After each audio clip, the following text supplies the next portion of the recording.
Hey, Julian. Hello. Hey, David. How you doing? Nice to see you.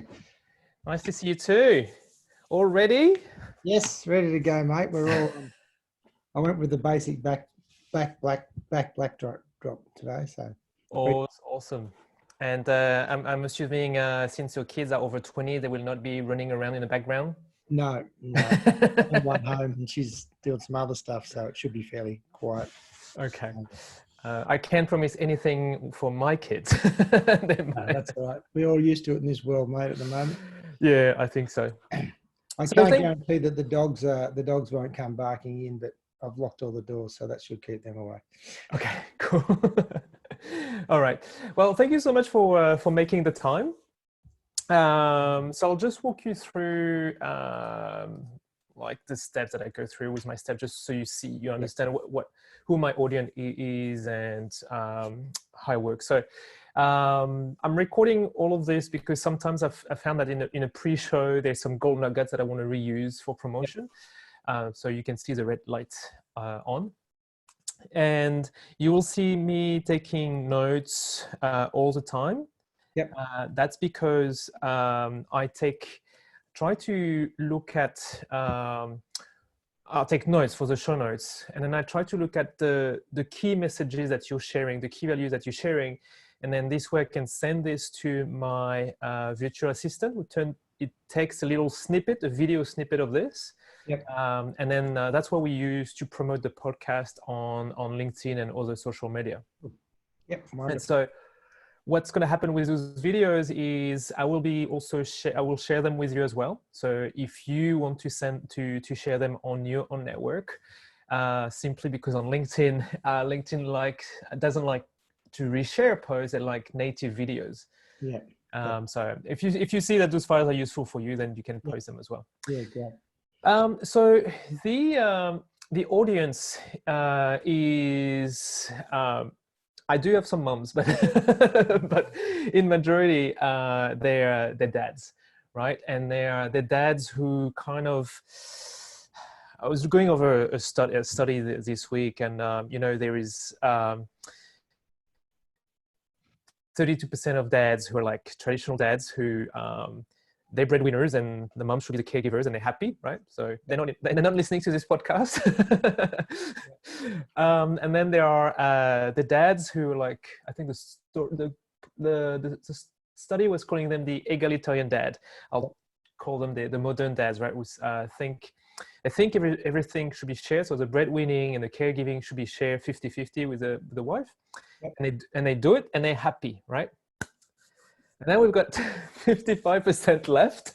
These are my audience. Yeah. Okay. Who they want to share the breadwinning and the caregiving with their wife, right? They want to be 50-50. They just don't know how to, and they end up behaving like traditional dads, like spending 100% of their time at work. And then on top of that 100%, they're trying to spend 50% on their kids, and it's just miserable and then unhappy. And so those are my targets. Right. But you know them, right? They're the one who comes into your workshop, don't they? Yeah, that's right. I mean, we get all sorts of dads, but that's the challenge when we face, when men sit down and talk. It's how do we do it all? Or how do we just be better at who we are as a dad? I wouldn't say they're always arguing about, the fact that they want to balance it up, but, they just want to be good dads, That's right. Yep. They love their kids and they want to do what's best for them. And yeah, that's right. Awesome. And it's not easy all the time. That's a challenge. It's not easy to be a dad. The assumption is that it is easy, but it's not. Well, yeah, and I think we'll get into it. I think one of the reasons I got into this is because my dad, I didn't have any example. Like I didn't have a role model. And then the more I interviewed dads, I realized that at least my generation don't have a role model for that new, like that modern life, or where you are expected to be 50-50, and we want to be 50-50, but most of the time, my dad, I barely saw him. And I found out most of the people I interview, they tell me the same thing. So I'm like, okay, so we just don't know how to.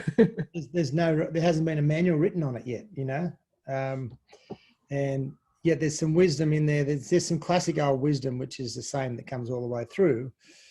about being there, letting your kids know you're always there. And I'll talk about a little bit that as we go through. Awesome. But, Perfect.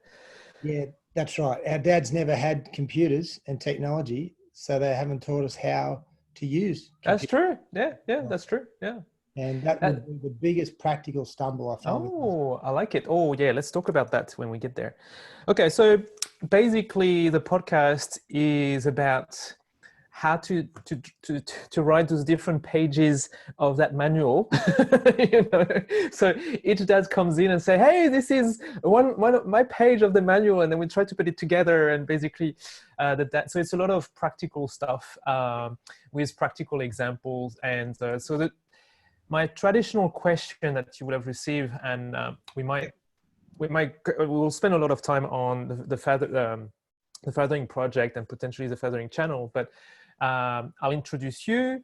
Then I'll ask why, what is important, why is that balance between work and looking after kids is important to you? What is your ideal balance? And then we'll spend time on your sacred weapon. What works for you before and what's working now? Because you're still a dad now. Keep going. And then I think that's, if we haven't talked about the fathering project by then we'll spend the time in there. Cool. Yeah, I've mapped out my answers to your questions. Perfect. So I can send that to you after. It'll have spelling mistakes, but it's just whether I stick to it is another thing. No, good. That's great, because this way it will help me write the show notes and potentially write more LinkedIn article about it. Yeah. Cool. All right. Are you ready? Yep. Is it look okay from that point of view? It doesn't look too sterile. Should I put a pot plant in or something? Are we good? Do you have anything to put in there? No, let's go. Don't worry. In the video, there'll be underneath there'll be a text of the goal nugget that you're sharing, and above you there will be the subtitle. So there is stuff around you. So there'll be colors. And no, that's fine. I mean, I've been amused at the amount of people who've reorganized their bookshelves in color coding and stuff like that. It's been very amusing. Can you see my office? It's my kid's bedroom.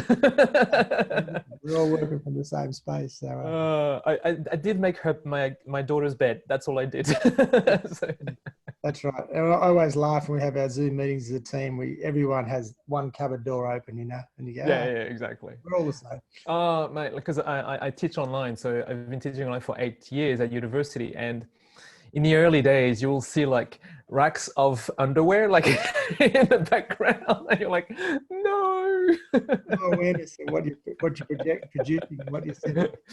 So I think it's great. People are getting more and more used to it now. Yeah, exactly. Yeah, that's cool. All right, so I'm gonna do the intro, and here is the information that I have.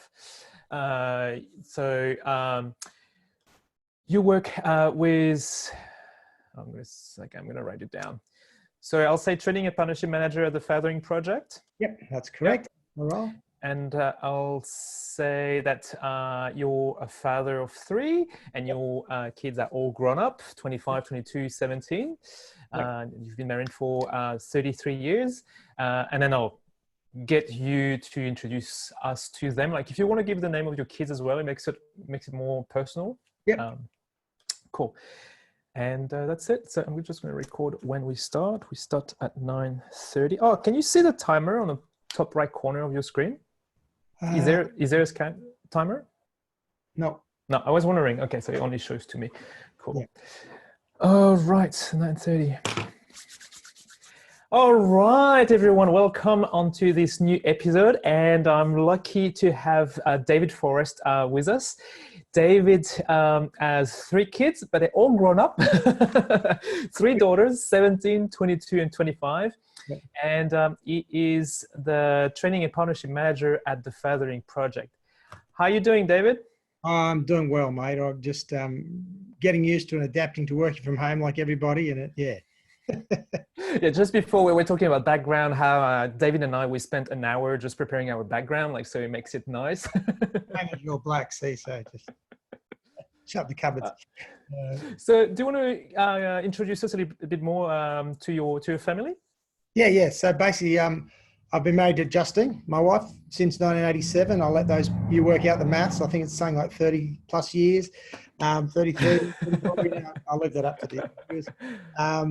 And I've got three beautiful daughters, Chloe, 25, who's a nurse, who is at the front line, I suppose you could say at the moment. And Yeah. 22, who's an artist, and my daughter Charlotte, who is just about 18. So they're all she's working in childcare. So they're all out there, and yeah, it's quite a fun time to be a dad. Yeah, how does that make you feel for especially Chloe, if she's a nurse and she's going toward the hospital, and when all of us try to run away from the hospital? Yeah, it is a challenging thought. I mean, my wife works at the hospital as well, so they're both Okay. and it was a concern. But what I've found is that as they come back, they are telling me that it's actually probably safer in the hospital because there's so many protections and so many things going on there. And we've done such a good job in this country, and yeah, it's pretty amazing to see how we've responded. We just got to keep going with what we're doing. I agree. I mean, and it's, at the moment, I think we are on week 6 having the kids at home. Yes. And I think at the moment they say they'll start going back to school on May the 11th, 1 day a week. But I've been really, really happy to have the kids at home and not get them exposed. And now we found ourselves in a position where we can go back. So that's, yeah, I think we've been very lucky in this country. Absolutely, yeah. All right. And so tell us a little bit more about your role at the Fathering Project. Yeah. So going back historically, I've been working as a wellbeing educator, I suppose you could say, most of my life. So I've worked in PE. I've been health and fitness consulting. I've always been working with people to enhance their wellbeing. And as a teacher for 30 odd years, and then a principal, it was all about wellbeing of the kids, whether it be mental well-being, physical, what they eat, and so on. So, yeah, I won't get onto this too much because it'll take too much of our time. But for 3 years, from 2014 to 2017, I was principal on the Mercy ship, a hospital ship in Africa with my family. Wow, cool. With your family? Yeah, so with my two youngest daughters, they came with us. We spent 3 years running a school on the top end of a ship. And the ship downstairs was basically an operating theatre giving free medical care to Madagascar for 2 years and then Benin, West Africa for a year. Oh my God, that's amazing. Somewhere, but you can look up ships and do that. So where did you go? Because it's funny you say that. Like my mum used to live in Nosikomba in top left corner of Madagascar, and then in Mayotte, which is a French island between Madagascar and Mozambique. So yeah. I spent a bit of time in Madagascar. I'm like, geez, man, like I brought my kid when he was 1 year old there and he got sick and I got scared. So you had your daughters there for 3 years on a boat. Yeah. Jeez. It was a wonderful, I love the country. I could talk for hours on Madagascar. And wow, it's not very often you meet people who have been there, in Australia. And it's incredible.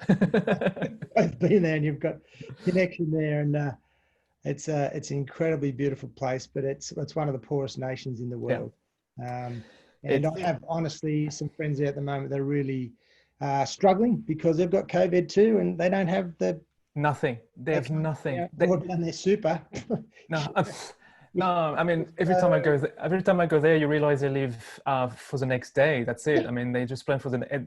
I'm hearing from friends of a family saying that people are dying around them and they just don't even know why. They didn't even know about COVID, and that was 3 weeks ago. Yeah. It's another. We could spend the whole hour on that because that really shifts me and moves my heart, having been there and been involved in that.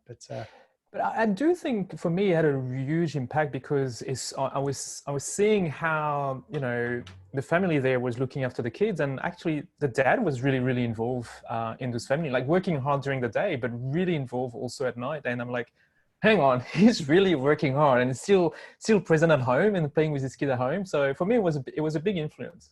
Oh, look, I could tell you a great story about Papa Andre, who is a 70-something grandfather.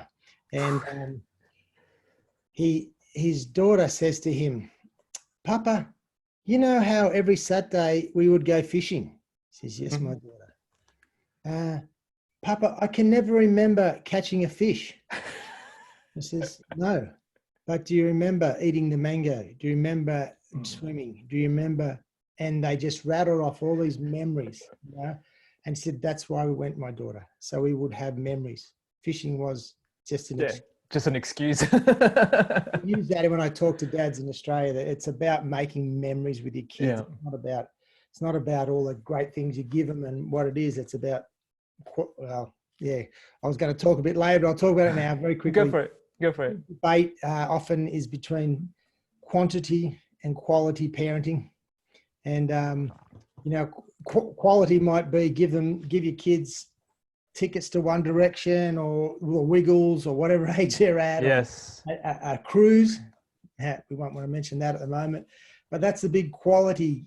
Look what I did for my kids. But if it's once every 6 months, once every 12 months, you kind of miss the boat, because it's really about the quantity of interactions you have with your kids. And it's those little simple things that when a kid has a thought in their head that they want to be a question they want resolved, they've got to wait 6 months. Yeah. They're going to find the answer somewhere else. But as a father, you can answer that question then, you know, if you're there, being there regularly, you know. Well, it actually goes back to the principle of building a habit. And the habit is not about, you know, how long you've been doing it. It's like how many times you've been doing it. And then, so if you get your kids used to be able to have you at home, to be able to have you available to answer questions, you not being angry when you ask questions, then the quality and quantity becomes the key. Yeah, we have a thing at the Fathering Project called, you know, make sure your kids know you're always going to be there, right? I mean, that's what be there. We be there, special, and be there, unconditional love, and special is our little principle, which I can explain later. But being there is simply not also just being in the same space. It's actually not being here. You can have the phone in your ear. You can physically be there, you know. Yeah, I'm listening to you. Yeah. Yes. You could be fly out dad, or you could be a dad that's in a separated relationship. But if you are there, you can use the phone to your advantage in that sense, to stay connected, say, hey, I'm always here if you need me, you know. I'm with you. So it's that concept of letting your kids know that you are there, and in quantity, not necessarily just quality. But it's hard to do because we spend the whole day at work, and then when we go home, it's really hard to shift gear and like to put ourselves being available for kids. Our brain is still thinking about work. I mean, that was me for years, right? It was like, sorry, have I sent that email yet? Should I? I think I'll talk with the kids, but I really need to remember. I need to jump on emails afterwards, and so it's really hard to do that exercise. You think like you being physically present for them, it works, but I think it was 6 months ago when I asked my son. I said, you know, I was doing research on dads and trying to understand that. I'm like, oh, I'm going to ask my son. So, what do you like about dad, and what you don't like about dad? He goes, you're always looking at a screen. I'm like, what? When it comes from your kid, it's painful. Yeah, that's it. Exactly right. You know, we are. And one of the tips we talk about is that, you know, a lot of, say, guys who may be contractors, or they have a business which they are physically engaged in during the day, but there's the paperwork at night, you know. That's right. Yes. And it's one of the guys, one of our stories, which you'll find on our website. But guy says, I would walk in the door at 6 o'clock and I'd go straight into my office, and I'd come out at 9, and my dinner would be cold on the table and everyone's in bed, right? So, because if he doesn't do it, then he doesn't get paid, because that's when he sends the invoices. That's right. So I'm being the provider, I'm being the man, doing what I need to do. So the tip we give, and it's very, very simple, and it takes a little bit of discipline, but when you're 2 kilometers from home, you pull over and you do a brain dump. You write it down, all the things you've got to do, or you put it on your phone and you close that off. You give yourself 5 minutes to walk in, and you walk in and you go, hey, I'm here.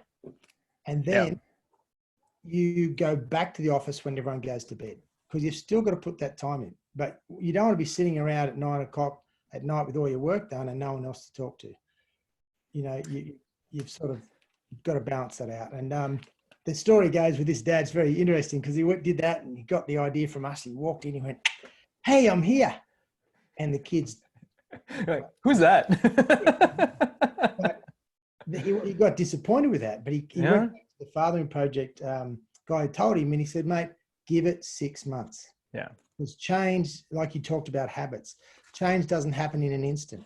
So he stuck at it, and over the 6 months, he turned his whole family around. And as he says in the video, he saved his marriage, right? So, yeah, exactly. You save the marriage.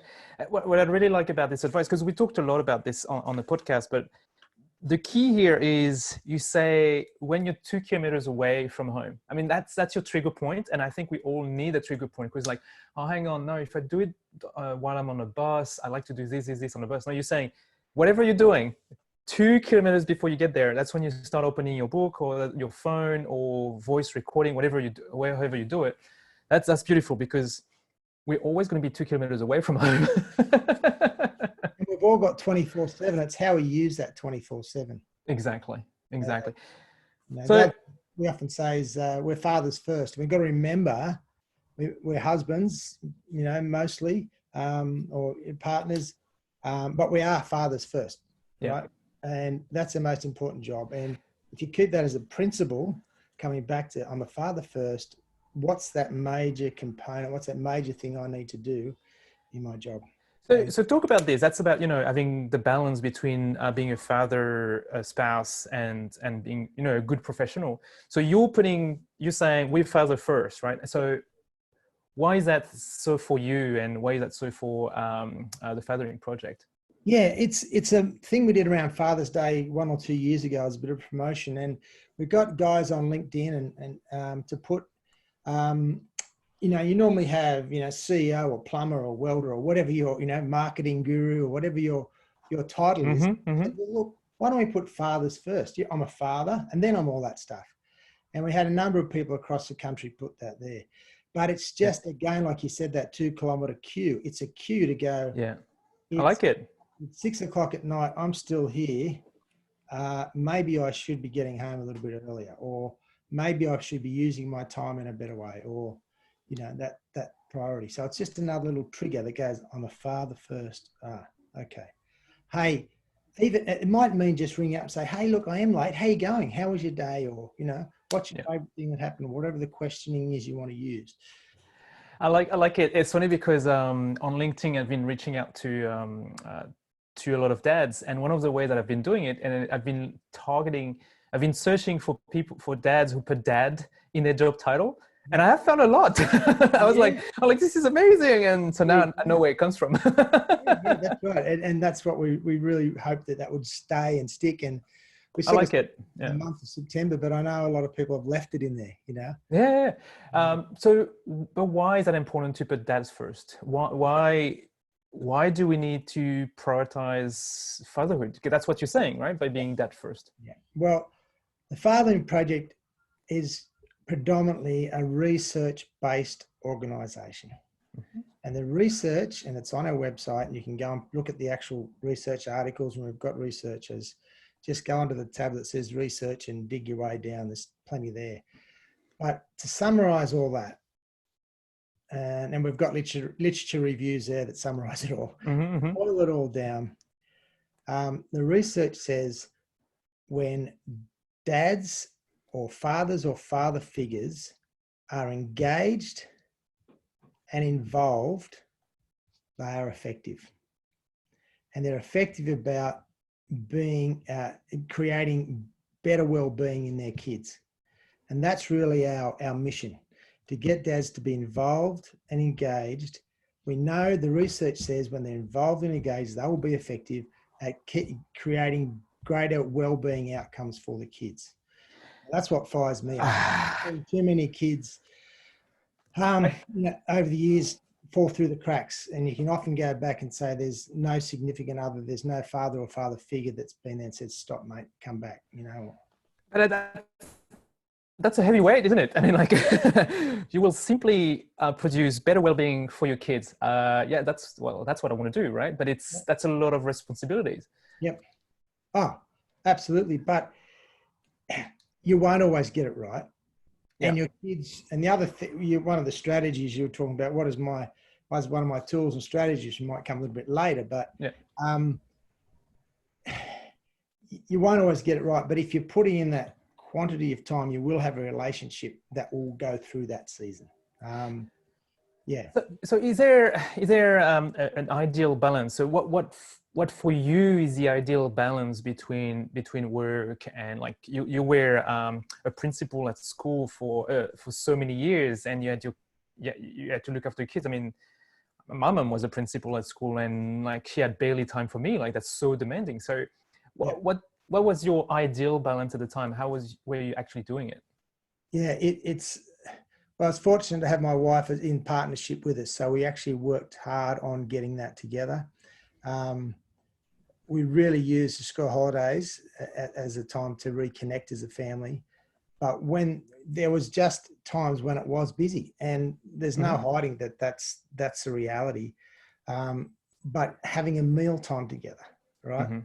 Pulling back on those things, having some weekly rituals, if they can't be daily, weekly rituals where you connect, where you not only connect with just your kids, but you might connect with other families who have kids. So you're doing kid-related stuff. You're not just adult-related stuff. Activities. We love to go bush, so we would make sure that we went for a bushwalk or a swim or an ocean or surf or whatever it was that, connected us in that way. So it's just not always perfect, and it never will be. Yeah. It's about revisiting it, and you're a father first. Keep that principle going, and you'll stuff it up. You'll get it wrong. Yeah. And you just got to keep going. It's a long journey.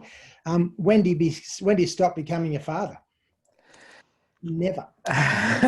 Well, I mean, I was interviewing a dad like Michael Ray, and he shared with me a study, the result from a study. I haven't been able to verify I'm a researcher, so I'd really like to dig behind data, but I couldn't find the source of it. But it did seem accurate that by the time that your kids reach the age of 16, you will have spent 75% of the total time you'll be spending with them in your life. So it kind of feel like it almost stops when you reach 16, when you reach 16, and you'll have done most of the job, but you still have that 25% to go, and so you never stop being a dad, I guess. Yeah. So a similar concept. I say to guys, you've got 12 summers. You've got 12 summers. You're harsher, man. 12. And it's not just the summer, but the concept is that summer is your trigger again. That's my reflection zone. I go, okay, my daughter is 10. Whoa, I'm 10, 12ths through this journey. Yeah. What am I going to do better next year? And so what happens, it's a little bit of my theory, but when your kids are young, up to 12, we're very dependent on each other. Dependence, yes. Yeah. Now we have to, and through adolescence, kids have to go independent. It's part of the evolution. Part of psychologically, it's for the well-being of the whole community. They become independent. Now, if you haven't built that relationship down in those first 12 summers, it's very hard to hold a relationship through those times. And they'll want answers at that time, and they'll find the answers. But somewhere, relationship, you'll be able to get those answers. But this is the bit that I add. You go from dependence, independence. But if you look at history, if we can come back to interdependence. Oh, I like it. Interdependence, that's where families are stronger, individuals are stronger, because the family comes back together. If you can talk about marriage and all those sort of things historically in culture, you've got land comes back together, wealth comes back together, support and community comes back together when we're dependent on each other. If we keep pushing out independent, we miss out.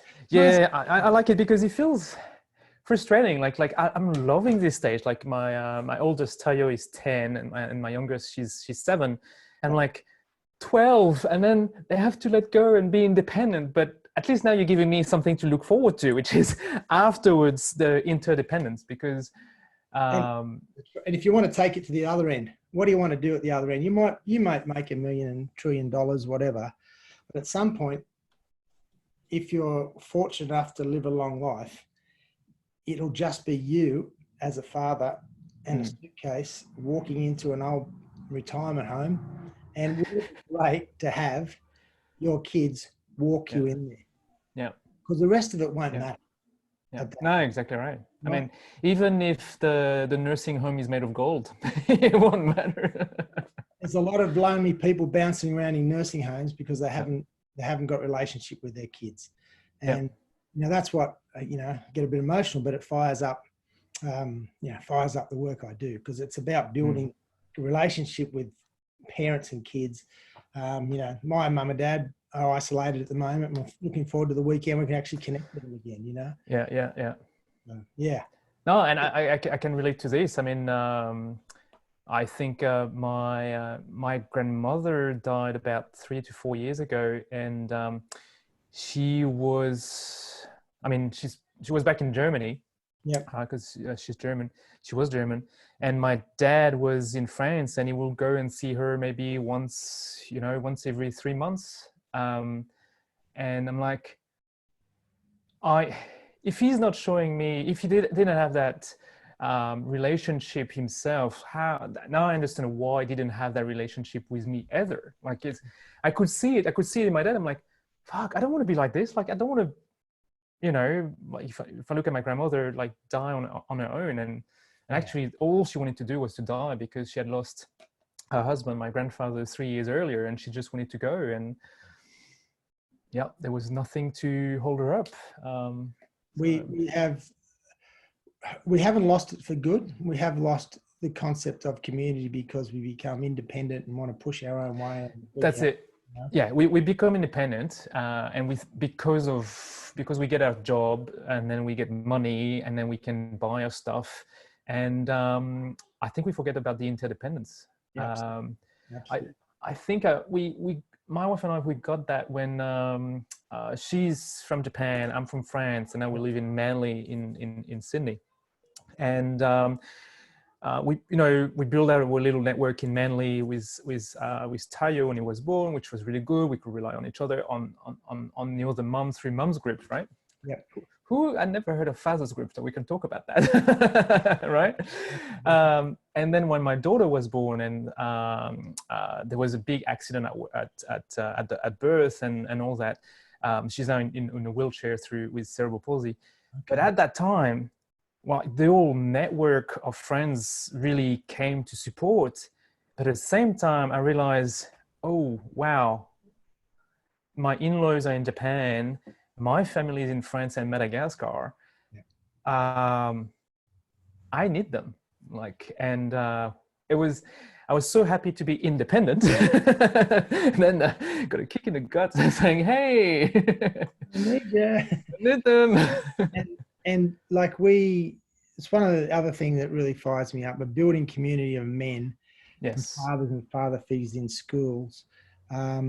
That's really what we're on about, building that connection, because we have separated from the extended family. But if we can find a bunch of dads related to the school, what tends to happen is the kinder dads are at the same stage.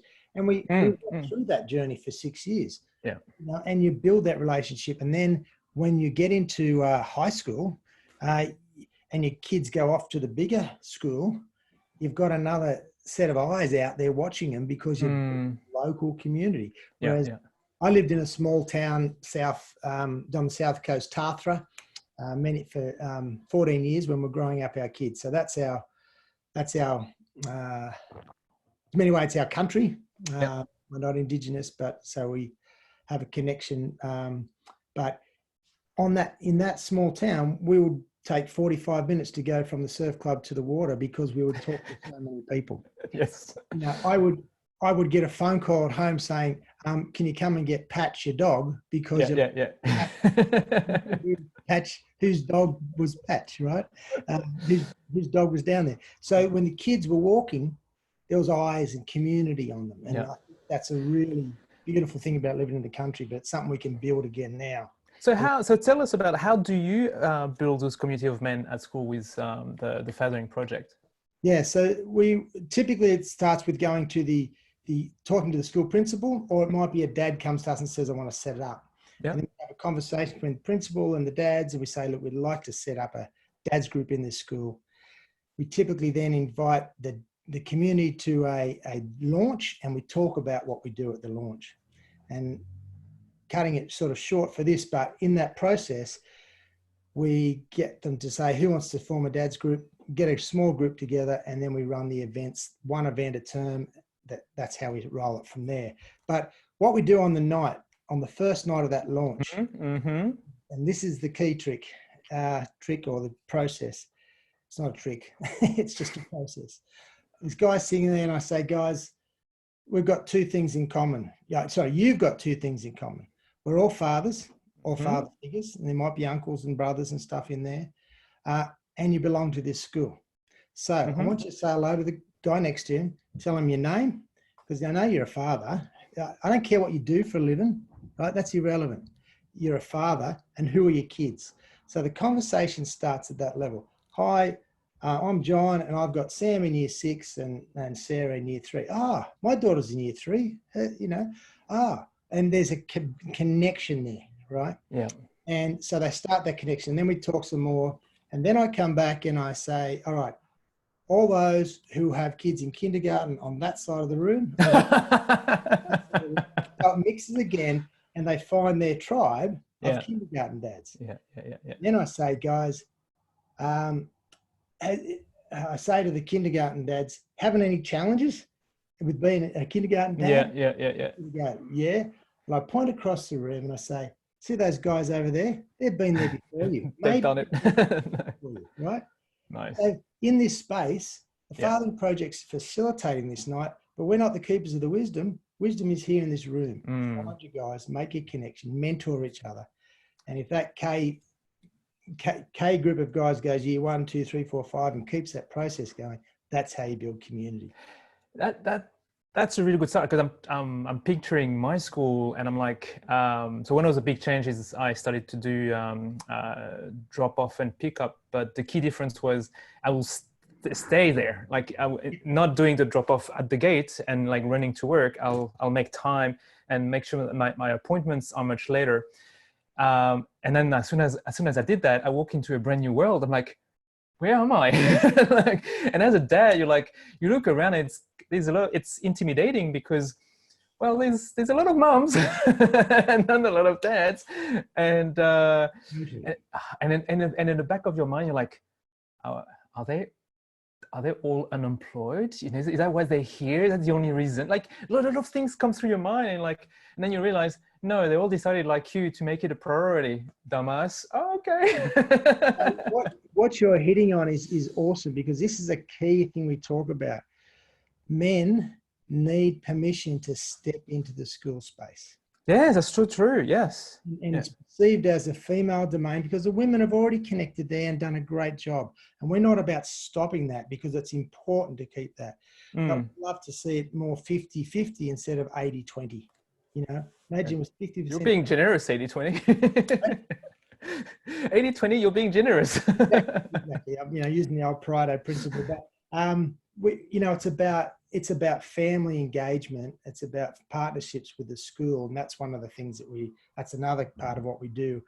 But when we can get the family and parents involved, as an educator, when parents are involved in the school, the outcomes for the kids are so much better. So if there's any principals out there, you know what I'm talking about. It's just nothing better having both parents engaged in parent-teacher nights. But men need permission to step into that space. And that's the key for what we do, is we say, hey, we're going to have a dads and kids night. We're going to get together and we're going to throw paper planes around and have a pizza. That's our first night, right? Wow. Right? You got me a pizza, sorry. You always got to have food and activity. Just let me finish on one thing. And what that does, it breaks down the anxiety for the guy, because he's invited. Right? A lot of guys didn't have necessarily a good time at school. There's anxiety. But then they step inside the space, and they're there with their kid. Fantastic, right? Oh, with the kids, okay. Yep. So that's a kids and dads event, right? So they're there with their children and other dads with their children. Now, our last event before COVID hit, we had 650 kids and dads at Tamworth Public School, throwing paper planes and eating pizza. And we were so excited because that's a national record, right? Wow. We had up to 500 before that at Matthew Pearce Public School in the West and, you know, around the place. 400 guys at Milton Ulladulla down there, their dads and kids in the middle of winter in the rain. 650, you know, there's a hunger for dads to step in for what you just talked about. Wow. Did you take a picture of like 600 planes? I mean, at least, right? I mean, that would have been amazing. Video if you want. You want me to send you a link? Yeah, definitely, man. Like that sounds amazing. Like such a great, I'm picturing in my mind, it's like, I can see 3 or 4 dads and kids. I'm like 600. It's like, Yeah. So they're out on that. You set up hoops and people throw. Like, it's so simple. The paper planes idea is so simple. Yeah, I like it. And it's you physically doing. Blokes like to do something. It's not a talk thing, right? Yes. And there's always that. Oh, look at mine. Mine went further. Doesn't matter. But it's just that concept, you know. And we are a little bit competitive as well. Oh, you think? My plane is going to go further. True. But have you ever tried to have a paper plane distance competition? They don't always do exactly. That's very humbling, you know. So, what's your comeback at the biggest obstacle, which is, but David, I don't have time. Yeah. So there's a number of things. We talk about upskilling dads with just some tips and techniques. One of the things is, if I'm a father first, I, like every other father, has 24/7. Mm-hmm. I've got 24 hours, 7 days a week. How am I best going to use that? So I throw a slide up that says everybody starts work at a time and finishes at a time. Well, maybe one of those days you organise with your boss to start a bit later and work a bit longer, but go and have breakfast with your kid. Wow. Yep. Right? So you might set that in the rhythm. Bruce Robinson, our founder, talks about having a kid and dad date. So that might be, with each kid, you just go and do that. Yeah. And you just say, can I do that? So it's about flexible working practices for dads, which is another issue I'm talking with a few other people about, because often the caring role of fathers in the workplace is invisible. Yep. We talk about working mums, but you very rarely hear the concept, and you're talking a lot about working dads, right? Yeah. But interestingly enough, the more I interview working dads and the more I interview those who they've been focusing on prioritizing the kids and then their family in general, they all ended up starting their own business because they realized that was the only way to have that flexibility that they needed. And I found like some people started businesses and then realized it gave them that flexibility, but it was just too hard to do it from inside. And unless, there's more and more and more of us who wants that flexibility. Yeah. I was speaking to a lady for Working Parents, who's a recruitment agency, and they're recruiting people who want to have flexible work hours. Yes. They're connecting flexible employers with people who want the flexibility. So, and their business, they used to be working mums. Now they've shifted to working parents because nice dads. Yeah. So you can have a look at that. That's on too. So with Erin, so that's yeah. So you shared a lot of secret weapons already. You talked about having meal time together, having weekly or daily rituals, like activities like the walks in the bush. You talked about when you're 2 kilometers away from home to do a brain dump in order to get you ready to be present with your kids. You talk about setting up a dad's group at your school, and you talked about reschedule, like managing your time and making some time for your kids, being more flexible in your work. But sometimes we understand all this intellectually, right? They all make sense, but it's like, I hear you, David, but this is for other dads because my job is really busy, my job is different, blah, blah, blah, blah, blah. And how do we get dads to start trying those, some of those secret weapons are pretty daunting, like you want me to have breakfast with my kids. It's not possible. I need to be at the office at 6 a.m. That's when it starts. So the other way might be to look at it from the other angle. If you don't do it, yeah, what's the outcome? Yeah. Now, one of my other secret strategies I had is we always gave our girls a consistent message. And we workshopped this, my wife and I, over, wasn't in 1 month. It took us probably 4 or 5 years to come up with this. But our mantra for our girls, and we've got girls because I don't know how much time we've got, but it's always embarrassing for my oldest daughter when I say this, but I come from a family of 3 boys. Oh, wow. Okay. My daughter came out, and my honest first thought, I looked down, I went, there's a bit missing. Emphasis, but the thought for me was so deep that how am I going to grow girls? How am I going to grow beautiful women? Right? I didn't have a clue. Yeah, and I feel that many men probably have that same thought. So we really dug in deep trying to work out what is the message that we want to give our girls.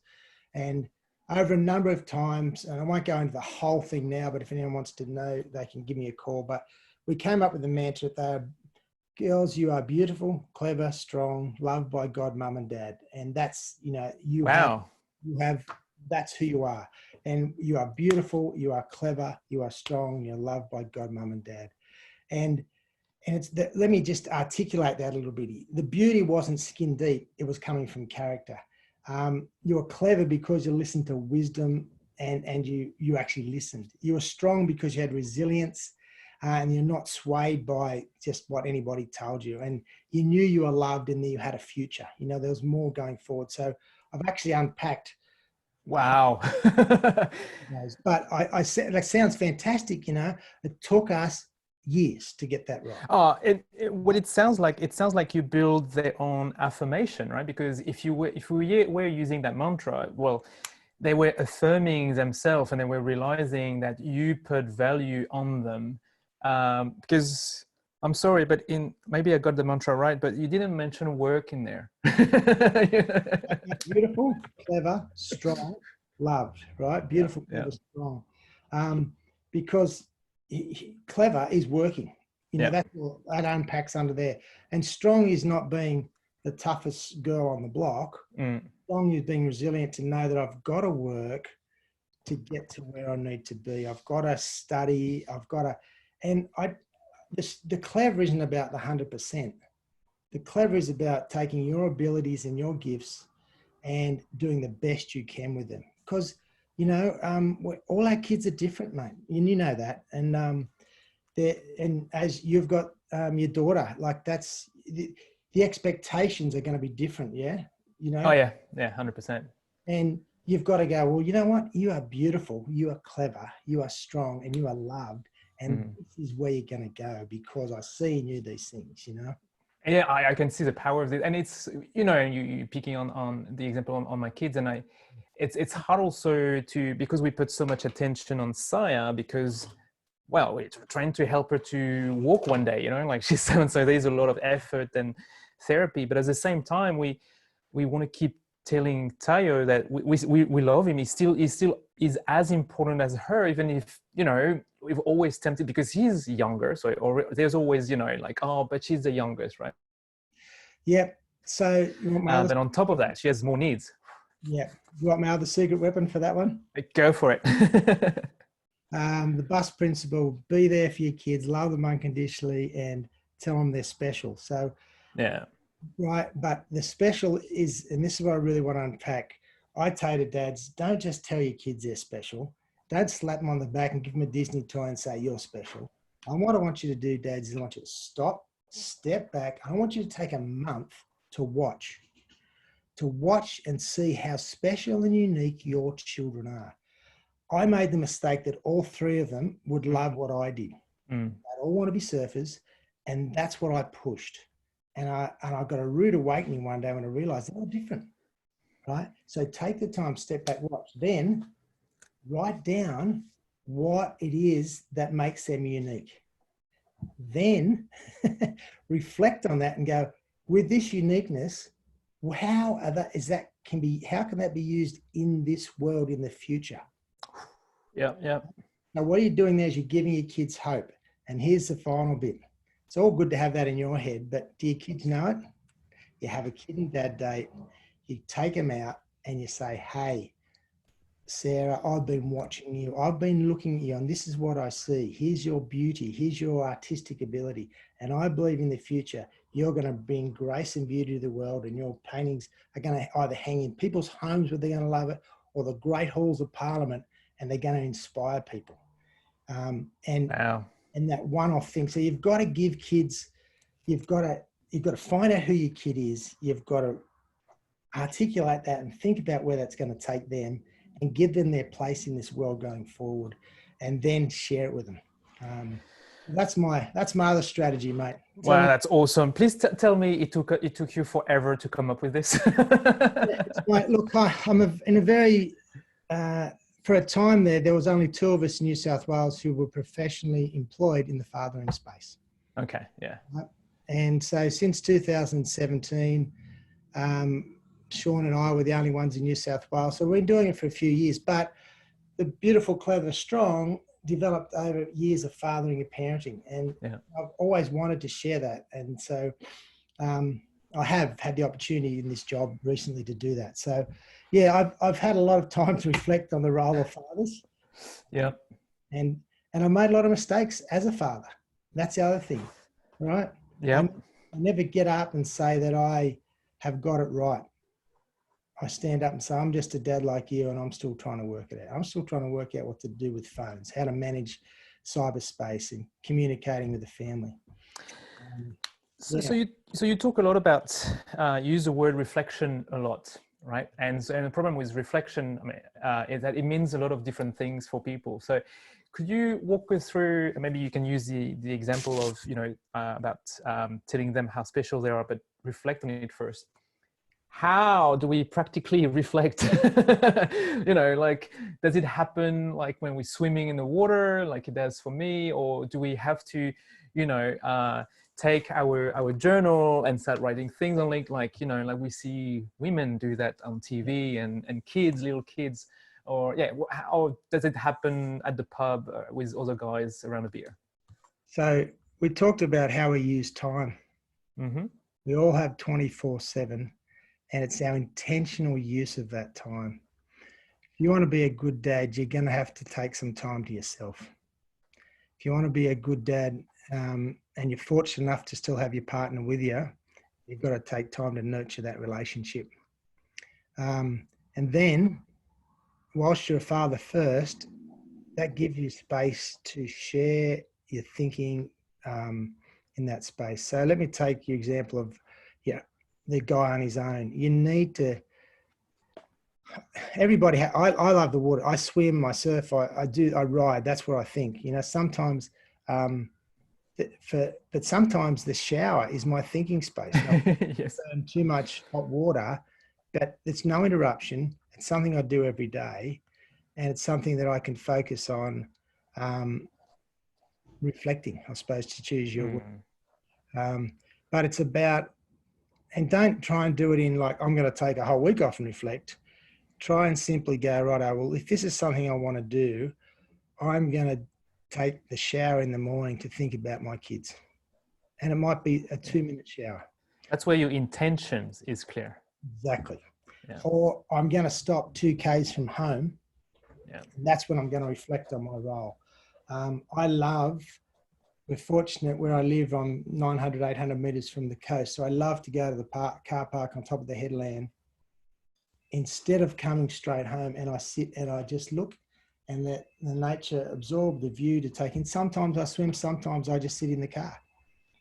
Yeah, and that's your, there is something very powerful being close to nature, and like that it becomes easier to reflect when you're walking, or you see green, or you're swimming, you see blue, or you feel it. I really find but it's something that I've been doing now for just over a year. But because before I was just too busy, I just had too many things. And for me, I had a very interesting interview on Wednesday with Michael Cortina, who is expert in trauma, in resolving trauma. And I was sharing with him that, for me, it took me trauma. So, my daughter dying at birth and then coming back, but also fucking up my knee, like being physically like really down, having depression. It took me all those trauma to wake me up and making the decision to be intentional about being with my kids. And then the conversation we were having is like, do we need trauma to start looking after our kids? And his answer was, well, sometimes the other way is to have someone else to hold your hand and to walk you through that. And it feels like the dad's group that you're building, that could be the way of doing it. Absolutely. And to share, see, what you've just shared is a story. Mm-hmm. Right? And stories are powerful. And I can tell you my story, which simply goes like this. I was 10 years old. And this is true, I'm not making this up, this is true. Mm-hmm. My 19-year-old brother was killed on a motorbike. Bang. There was my trauma, right? Yeah. And what did I get out of that? Lots of things. But one thing I got out of that, which has stuck with me, is that life is short, don't waste it. Yeah. Yep. Okay. Yep. And I mean, that's what it comes down to. Life is short, don't waste it, because at the end, who cares the car you'll be driving or the house you'll be, or life is short. And to be honest, one of the challenges of the COVID season, and for me personally, is that life is short. And what am I doing sitting around working from home? I'm not actually interacting with people. And I'm so glad to have the opportunity to do this today. Yes. This is my first public audience, which probably, feeds my soul as much as it hopefully feeds other people's. But it's that time is short, don't waste it. We've got to use every moment and go forward. But the other thing I was going to say is, go for it. My final paper when I was at university in Western Australia the topic simply was what makes people change. So from a health perspective, I looked at that. So I looked at, what makes people change in their health, to eat well, to stop smoking, to maybe a religious change, whatever. I just said, what makes people change? And we looked at all things. So my extensive undergraduate paper, so I wouldn't say it was a research tested by peers, but the bottom line was that it was what you just said was crisis. Crisis, yeah. The guy will stop smoking when he has a heart attack because of the crisis. And what I would love is for dads to hear that and go, if I keep working the way I am or living the way I am, there's going to be a crisis. Well, let's stop. Yeah, exactly. But that's sometimes, I mean, but we always go back to, but that happens to all the dads, not me, right? That's right. Sometimes you can tell the story. Yeah, that's right. Or it won't hit the head until it happens, right? So, mate, I've just come through a knee replacement from November, and same as you in that sense of the injury. The 3 months I went to see my surgeon. He said, "How are you?" And I said, "I'm not feeling very good." He says, "Great, I'm glad you said that, because it happens to most people, and they don't admit it." Yeah. Right? Yes. Oh, admitting it. Yes. I sat on the beach. I use the word, the D word, the depressed word to my. He said, "No, you're not depressed." I sat on the beach watching guys surf when I just had my knee operation, wishing I could be out there and thinking I'd never be able to do it again. He said, "No, you need to make an adjustment. You're not you're not depressed. You need to just make an adjustment to your new situation." And guys, running a family, and we want to talk about separation. It's tough, man. Yeah. And it's tough to go through those times, but you just got to find some help, find a community, make some adjustments, but seek help. It's funny you say that for the knee. Yeah, I did my ACL playing rugby 10 years ago, and last year I was not looking after it. I was riding my bike. So I'm like, okay, good. You know, I've been riding the bike for 10 years, so I've got quads like, you know, I'll ride 200K a week. But realize at the end I couldn't walk because I didn't develop my hamstrings. Mm-hmm.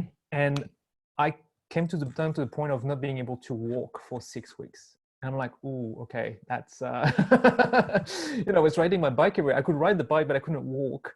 Yeah. And that was, like, okay, I have to do something about it. But before I couldn't because I was too busy with work and blah, blah, blah. And... Yeah, no, yeah. So there's no easy fix, but we do all have 24/7. And if you can't find the time intentionally yourself, it doesn't have to be huge, but make a small start. You know, I don't know whether it's scientifically proven. I heard years ago that it takes 21 days to change a habit. I think it's been disproved since then, but it's that idea of, see, I have a Strava app, which I set a goal of, you know, X amount of kilometers on my bike each week. And that small goal pops up. And if it comes to Sunday, I've got to go for a long ride, you know. That's right. That's right.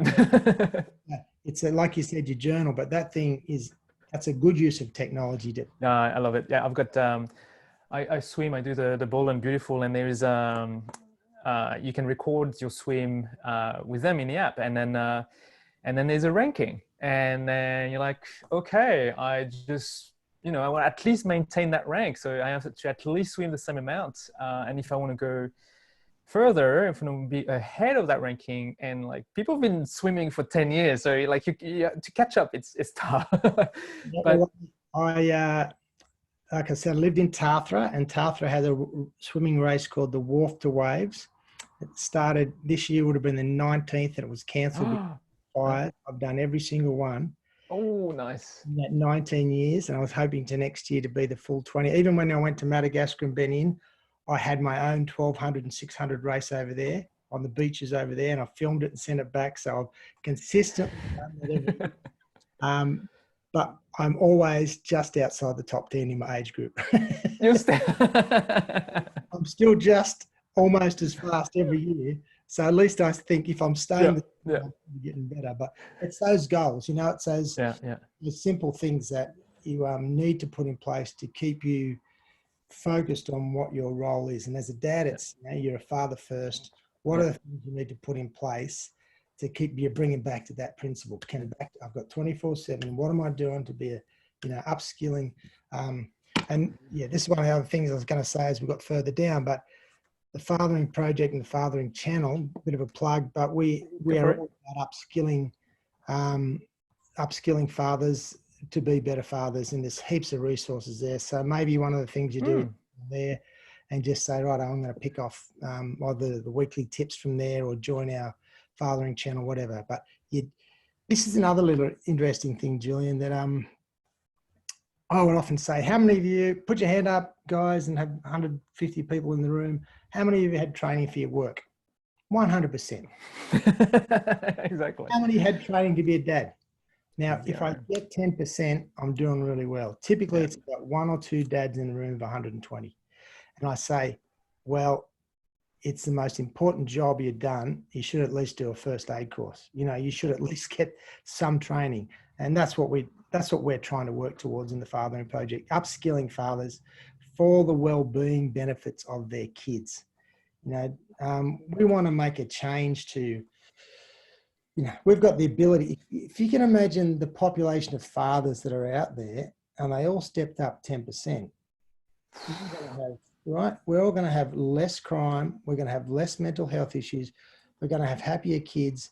And probably what COVID has done is given us that 10 or 20% because it did. Yeah. You know, we are now spending, not all, but a number are spending a lot more time with their kids and realizing that it's worth it. It's worth it. It's hard, but it's worth it. Yeah. You know? And it's not just mum who can do it. Yeah. Cooking. We've got a cooking show on the Fathering Channel, and the guy's doing that was a mate of mine who's a stay-at-home dad in Tasmania, and I just did the first cooking night. I said, "Hey guys, it's COVID. Let's do something for our families. Let's cook a couple of chooks." And he did a response down in Tasmania to my cooking. So now we've installed him on the Fathering Project. You can watch him cook on, Nice. So it's that idea, you can do it. You can step in, you do it with your kids. Yeah. And you're embedding your role as father and building experiences and memories little by little in quantity over time, I agree. And something that you said before, like you were saying that because of COVID, you're home and you're not seeing everyone. But for dads who have like younger kids like me, I was thinking at first, like, wow, it took me like 2 years to transition to like working from home more often, being the kids more often. I'm like, all those dads who've never who've always been at work, now they are at home and they're getting that all those challenges on them. Yeah. So that's what I was thinking the first 2 weeks. But now that it's been 6 weeks, I'm like, this is awesome, because by that time you had to find a solution. You had to adapt. And I mean, it's the mother of invention. Yeah, so I'm really, really hopeful that I think we've increased by more than 10%. The question is, are we going to be able to keep that up as a community of dads? Yeah. Because it's so easy to go back and hide at work, because work is so important, it's so much more important. I need to please my boss. I think that's very real too. Like, you really do have to work and you really do have to impress your boss. Yeah. If your boss is making work 24 hours, there's some challenges and you maybe need to make a change. That's right. If you want to step up and be an intentional father, and you have the opportunity, because not everybody does, to get out of the work they're in. Yeah. But if you want, sometimes you have to make a choice and go, look, that's what I'm going to do. And it's funny because I realized personally that when I stood my ground and told my boss that actually I can, because I'm going to, do this with my kids.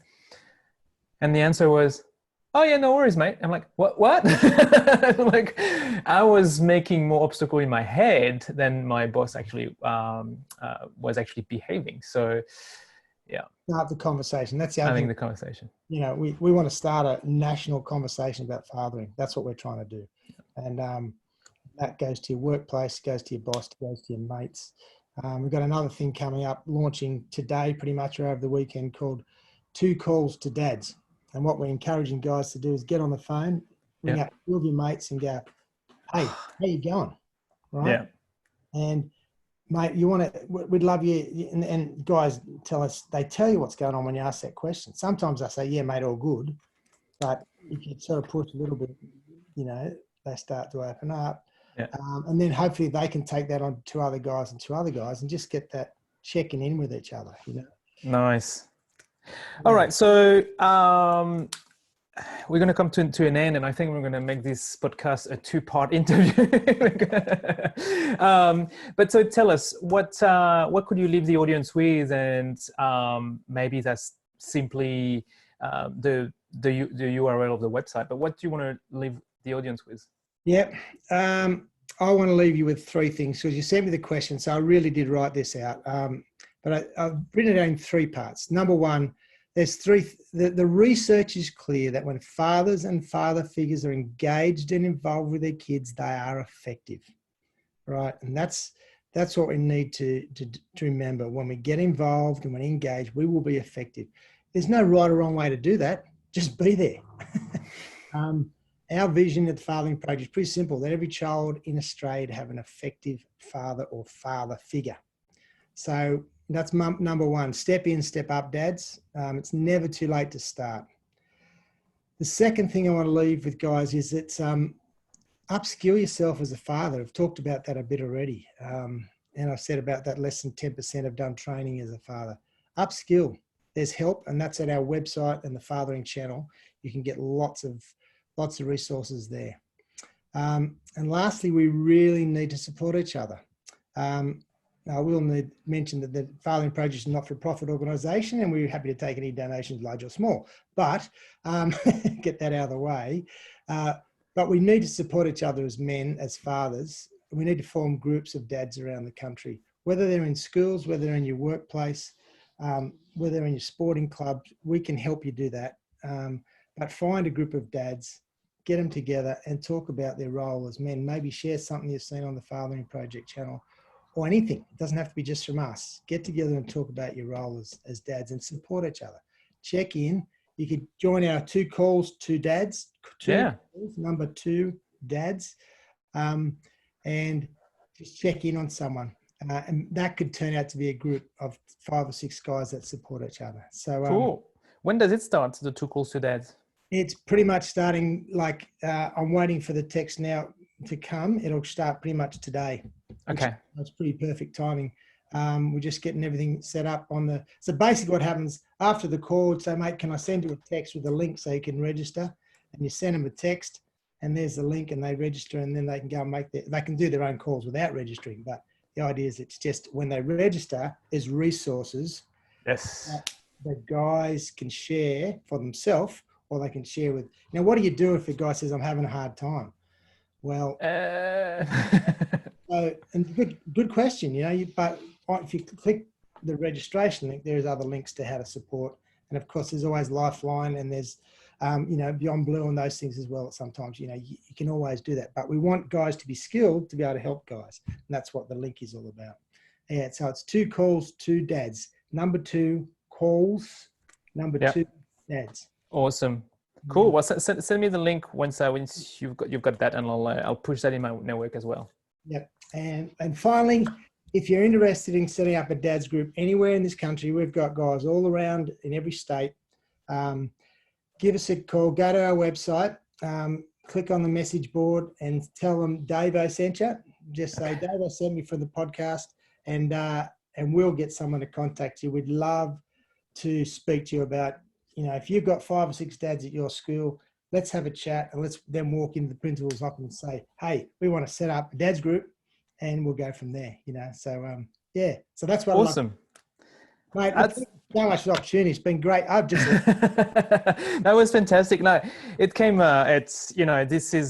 we've published over 20 episodes so far, but you've summarized a lot of the episode that we've done, and you can come up through with so many secret weapons, all the activities with the kids, dumping all your ideas 2 kilometers before you get home, building community of men at school or at work, being intentional with your time, admitting that we only have 24/7, the importance of reflection. And you did say we have to take time for us first, right? And that's the concept of this podcast, is future-proof you first, then future-proof your family, and then by that time it'll be super easy to future-proof your business or your work, right? And like so many call to actions here with upskilling through the Fathering Project, doing the two calls, 2 dads, opportunity to support each other and finally build those groups. So thank you so much, David. That was really fantastic, and I hope we can do that again. Yeah, I feel like I've come out of isolation. It's been great. Nice. Well, I'm glad we gave you that opportunity. Wonderful. All right, all the best, and all the best for the podcast. Thank you very much. Bye-bye. Cheers.